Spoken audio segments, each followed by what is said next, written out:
Marketing is very powerful, right? There's a lot that you can do with it, from customer acquisition to just driving repeat business, reminding people why they fell in love with your brand in the first place. But at the core, right, the model needs to be sound, the product needs to be sound. It needs to be something that people want to evangelize and want to repeat purchase. Hello, and welcome to The Marketing Architects, a research-first podcast dedicated to answering your toughest marketing questions. I'm Elena Hingle. I run the marketing team here at Marketing Architects, and today I am joined by my two co-hosts, Angela Voss, our CEO, and Rob DeMars, our Chief Creative Officer. Hello. Hello. We're back today with our thoughts on some recent marketing news, always trying to root our opinions in data, research, and what drives business results.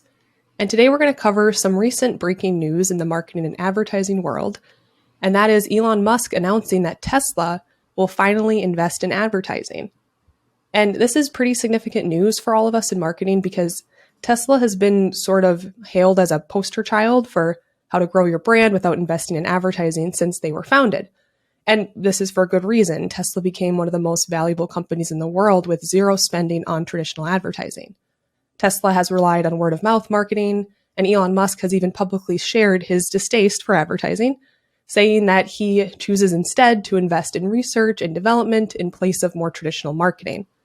And to showcase just how true that is, I found some fun stats. So this is data from 2020.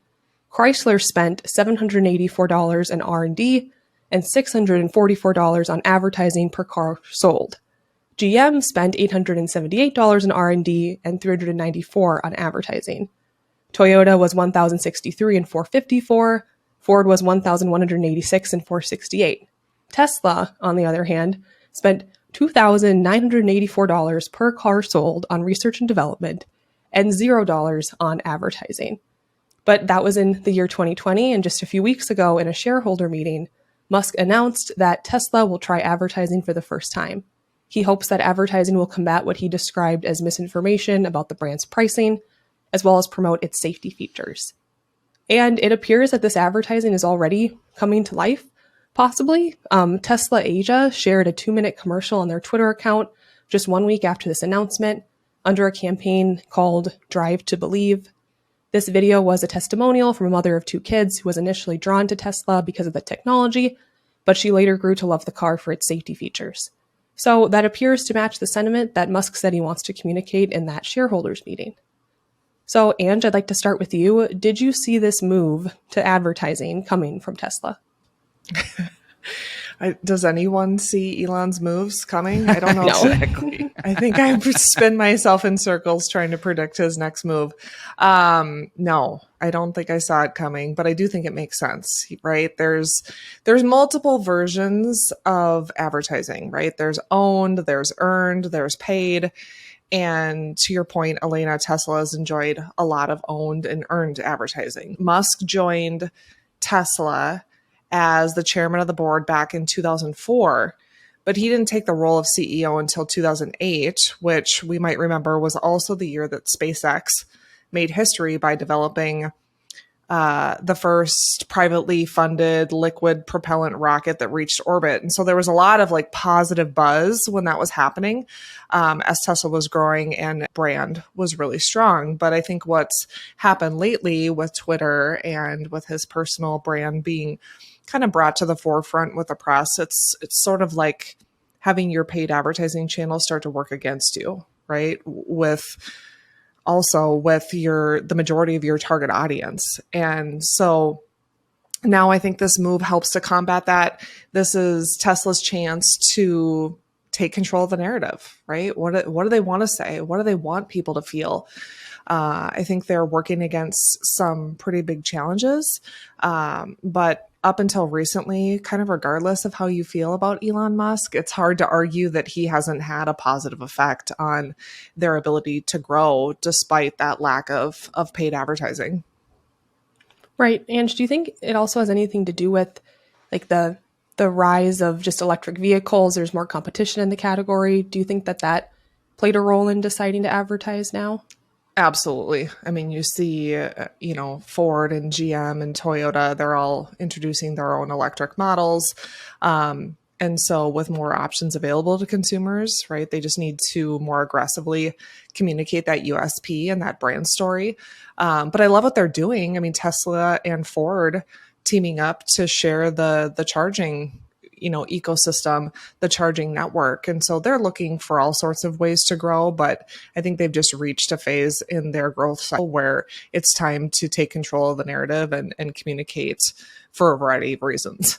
Right, right. And one of those reasons too might be that they need to take advantage of some of the pricing power that advertising provides. I shared an article from Mark Ritson back in January, and it's pretty cool how Ritson kind of predicted this was going to happen. But the article was all about how Tesla has started price discounting for the first time. And he basically predicted, hey, they're going to have to start investing in advertising. And he sort of linked this pricing power erosion to, Tesla not investing in advertising. And then that combined with Musk's personal brand, since they didn't have other messages in the market when Musk acquired Twitter and all of that started to happen. He thought that played a role in having to discount. So he said, hey, they might have to start to invest in some advertising. And here we are. Rob, I would love to know what you think about this news. Yeah, I think the novelty of being first can only last so long. And I think that's what Elon Musk really had going for him. I'm not necessarily in agreement with all of his political views, but I don't think anybody can, disagree that he's been an amazing force in terms of technology, whether it's, being one of the founders of PayPal to Tesla to, space and the guy just disrupts everything that he touches. So he's interesting to watch, and that's going to create a lot of earned media, like Angela had mentioned. But you can only ride that current for so long and without other people starting to get into your space. And when those other people have developed brand affinity over decades, they're going to pull in new customers at a pretty fast rate. So I think one really great example is, brand affinity is the Jeep Wrangler. I mean, you have an incredibly loyal fan base. I mean, if you drive a Wrangler, everybody waves at each other. It's this community. And they introduced an electric hybrid not too long ago. And practically overnight, it was the best-selling hybrid of 2022 against all these other companies that have been creating hybrids for quite a while. But they come in, they bring this huge fan base, and instantly they become number one. And I think now you're starting to see the same effect with the all-electric car. We all know someone at Marketing Architects who was one of the first people to buy a Tesla. And this was years ago, and he absolutely loved it. And we all would watch him drive in. He was like Tony Stark pulling into work. He'd talk, showing off all the cool bells and whistles. Now, for as much as he adored his Tesla, he just loved it and was an evangelist for the product. When it came time for him to buy his next electric vehicle, he bought a Ford. So, he just had been a longtime Ford fan, his entire life. And once that brand had an all-electric vehicle, he switched, So he was a fan of the technology, but not necessarily the brand. So it just shows you the power of the brand, the power that, once someone has invested in that brand, has invested in it for a long time, they can come in and really start to take a really strong bite out of a new category. I think it's interesting, though, like jogging back to your point, Elena, about price discounting and what Mark Ritson was saying. I do think it's important for brands to recognize and for all of us to recognize the difference between pricing evolution and putting your product on sale, right, is very different. I think a lot of the literature and research that you read about discounting your product or service and how that can be damaging, of course, makes sense. You're teaching your consumer that your product isn't worth what you typically charge. But I think, too, what's happening here might be a little bit different in that they are looking at ongoing cost reduction of their vehicles. They have improved product efficiency. They've got newer factories. They've got lower logistics costs. And so they've got this operating leverage at scale, and they are still the industry leading margin, per car sold in the automotive business. So I think as their space changes, as their economics change, as the competition changes, yeah, you don't want to be putting your car on sale. But I do think that evolving your pricing strategy is a part of just being a smart marketer, right? And being adaptive to what's going on in the world around you. Right. I think it's, to me, as it relates to the Tesla brand, I think the pricing power is a very interesting one, but I also am losing a sense of who they serve. So when you look at their brand, they sell a $130,000 Tesla and they sell a $40,000 Tesla. Most car companies at that point would have split out into a different brand. So Ford has Lincoln, right? So you create a different mindset behind the brand based on your consumer. It's not clear to me what Tesla's trying to be. Yeah, I mean, as you're trying to broaden your market and you're trying to continue to grow, and they are still growing, I kind of liken it a little bit to Apple. Dare we bring them up? But when you think about the different models they have and who they can serve, from their top end model to their lower end models, it's kind of the same thing going on there. But I see your point. Right. But then they're still one of the more expensive ones on the market, in terms of the overall, phone category. But yes, they have definitely widened it. So, Ange, if maybe, the price discounting wasn't, so much a result of not having advertising, but so do you think the reason they're advertising now is more of a combination of a crowded category, maybe the deterioration of his brand, but do you think it's more rising competition that's causing them to advertise now? Yeah, I think just given where Musk has been on this topic and given his stance, I don't think he probably needed one reason to push him over into let's give it a try. There's a lot of things going on, all of which we've mentioned and probably more. Right.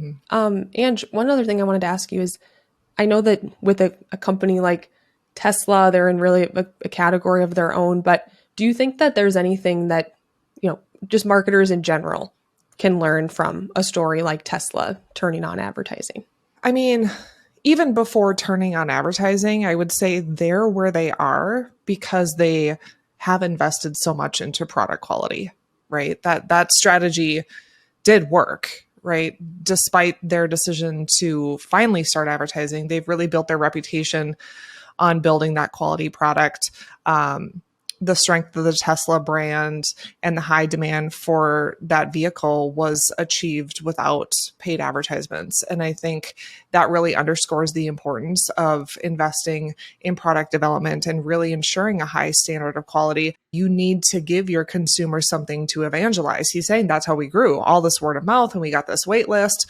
If you don't have that quality product that people want to shout about, there isn't that word of mouth opportunity. So I really think it starts with product. I think that we spoke to it a little bit already, just being adaptive, right? This demonstrates their willingness to adapt their strategy in response to a lot of changing market conditions. The EV market is increasingly competitive. They need to strengthen their position. And all successful companies need to be willing to, define a strategy, but also be willing to look at what's evolving and changing in your marketplace with your competitors, with your own financial. All successful companies need to be willing to look at the space that they play in, their competitors, their economics, and change strategy when necessary. And then I think the third that comes to mind is there are always more people to talk to. I mean, Procter & Gamble is still finding more consumers to talk to. So I think Musk was quoted saying, that there are amazing features and functionality about the Tesla models that people don't know about. And although the Tesla account and his own account has a lot of attention, those are people already in the choir, and the choir is already convinced. It's preaching to the choir. And so this is about expanding reach. Word of mouth and viral marketing can be powerful, but advertising really allows a brand to reach that wider audience. And I think this is particularly important as the company grows and seeks to attract a broader customer base to continue to drive growth. We've seen this firsthand, right? With companies that have grown to be billion-dollar brands already. And they've been advertising, of course, but they haven't been using top of funnel channels, channels that we play in. And so even brands that have been around for 50 to 100 years can achieve kind of transformational growth through new marketing channels. So we all have to be on the lookout for those opportunities. And I guess the lesson for Elon is never say never, right? I don't know that you said that, but it should be. Right. Well, and his sentiment, it reminds me of, I think Jeff Bezos had the same feeling about advertising, right? And then he kind of changed his tune too. And I love what you said about just the importance of product quality and the time that Musk spent and then Tesla spent investing in product quality. That reminds me of when we look at brands to take to TV. TV is so powerful, marketing is so powerful, but if you're not innovating your business model, if you don't have a quality product, if people don't want to come back, TV can only do so much for you. So when we look for people to work with, we're trying to find companies that do have a very high quality product, and advertising, maybe it can cover for a bad product for a little bit, but eventually I think that's probably going to catch up to you. So probably wise to focus on that business model and that product quality first. Absolutely. I mean, we all have to look at our businesses and determine what's the right lever for growth. We'd love it if marketing could solve everything, but it can't, right? What's the quote, Rob, that you've said before about great marketing, but a bad product? I can't remember. I think someone said nothing kills a bad product faster than great advertising. Yeah, something like that. Yeah. Something like that. Right. So marketing is very powerful, right? There's a lot that you can do with it, from customer acquisition to just driving repeat business, reminding people why they fell in love with your brand in the first place. But at the core, right, the model needs to be sound. The product needs to be sound. It needs to be something that people want to evangelize and want to repeat purchase. And then, marketing can really be that driver of growth. If you're a marketer, you already know TV advertising is powerful, but launching TV is not exactly easy. That's why Marketing Architects rebuilt TV advertising to help brands drive profitable growth. Introducing All-Inclusive TV, a revolutionary approach to TV advertising where all you pay for is media. Marketing Architects provides everything else needed for success, from stunning creative to results you can trust. Visit marketingarchitects.com to learn more. So speaking of marketing and driving growth, why don't we put Rob on the spot again? Rob, you are our resident creative expert. What do you think of this first advertisement from Tesla? Wow, I was really excited to watch it when I think you had sent the link around, Elena, from Twitter. And, I was expecting something pretty remarkable. I mean, I remember seeing Elon Musk on the stage when they introduced the Cybertruck. I was thinking about that too. Yeah, and they brought out the hammer and they just start swinging at the side. I mean, it's just like, he's a bold guy, It's just like good old-fashioned classic demonstration spot, something, pretty cool. So when I watched the spot they sent out, which you had mentioned, it features it's a 2-minute testimonial of a young mother talking about why she bought a Tesla.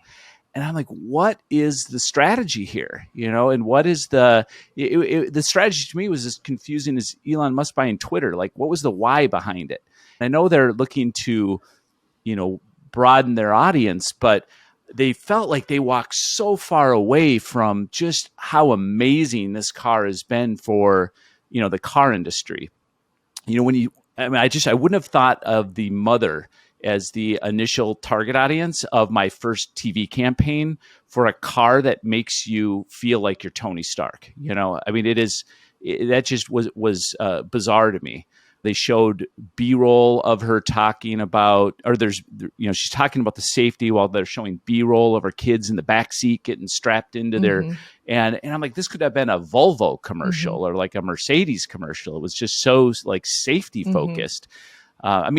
This is one of the most innovative cars of the past 100 years. You can program the seat next to you to make a fart noise when your friend gets into it, right? Like this car can do, I mean, this is an amazing I did piece not of know tech. that, but I'm not surprised that I you just knew learned that. I just learned that. And I'm like, they have so much story to talk about in this. But what do they talk about? They talk about the fact that you can turn the air conditioner on remotely. Like Very features and benefits Then focused. Yeah. well, it was sort of the 1990s. I could start my car with the air conditioner on. I mean, they have so many other things they could have been potentially talking about. I kept scratching my head. I mean, they have this, amazing cult following, right? And to be able to bring together, like Harley Davidson did a wonderful job of really leaning into their core audience, and then everyone else would kind of come in and go, "What's this all about?" And I just think they're still too early in their product development life cycle to already be going, okay, well, now we're going to go after a completely different audience and be all about, really old, classic benefits like safety. Again, it was a head scratcher. Now maybe they have, behind the Elon Musk boardroom, they've got some super plan that this somehow connects to, but I didn't see it. It is interesting that was their first foray, right? If he's saying we're going to give it a try, and then, what you see is more features and benefits, really kind of lacking what you expect. I mean, I do think that what he's saying is like the future car, and what has drawn those that have a Tesla to a Tesla. He's like, that we've got those people, like they get it. We're trying to go after someone new, but I do think that there is a big opportunity for them to sort of retain the core and the spirit of something so different. But obviously they are trying to appeal to a broader audience and hit the moms and go after safety and speak to convenience and things like that. But to your point, is it different than what I could get in a minivan, which is probably the most convenient vehicle on the earth? So I know. Gotta love a minivan. We'll have to see what comes later with them too, because I know that a lot of people are picking up on that spot because it came right after the announcement, but I wonder if they have some bigger things planned. So we'll have to see if their strategy shifts as they start to do more advertising in general. Absolutely. Yeah, it'll be interesting to watch. Well, I think if I could sort of summarize here and wrap us up, interesting to see that, Tesla's investing in advertising. Maybe surprising, maybe not surprising, since it feels like a lot of these brands that seem to be anti-advertising, they eventually change their minds and tend to see the value in it, which we like. And I think, Angie, you also made a really great point that as far as what every marketer can learn from this, maybe thinking about just the value of advertising in general, but also Tesla's focus on product quality first, and now adding in advertising as category competition heats up. Ensuring that you have that good business model and that product quality is going to be the first step towards advertising that really works. That's it. Rob, are you going to get one? You're going to trade in your Wrangler for a Tesla, right? I'm waiting for the all-electric Wrangler. Okay. I actually think it was supposed to be in 2 years. So I have so much respect for the Tesla. Don't get me wrong, but I'm a Wrangler guy. All right. Well, wait till you see these new commercials, Rob. You might change your mind. That's it for this episode of The Marketing Architects. You can connect with us on LinkedIn, and if you find our show valuable, please leave us a rating and review. And if you want to know what the research says about some recent news, you can contact us at marketingarchitects.com/podcast. Now go forth and build great marketing. And my dog is crying behind me. Can you guys hear him? He doesn't seem to He be a hates fan what's of the happening. Wrangler. Yeah, he hates it. He wants to be a Tesla dog, Rob.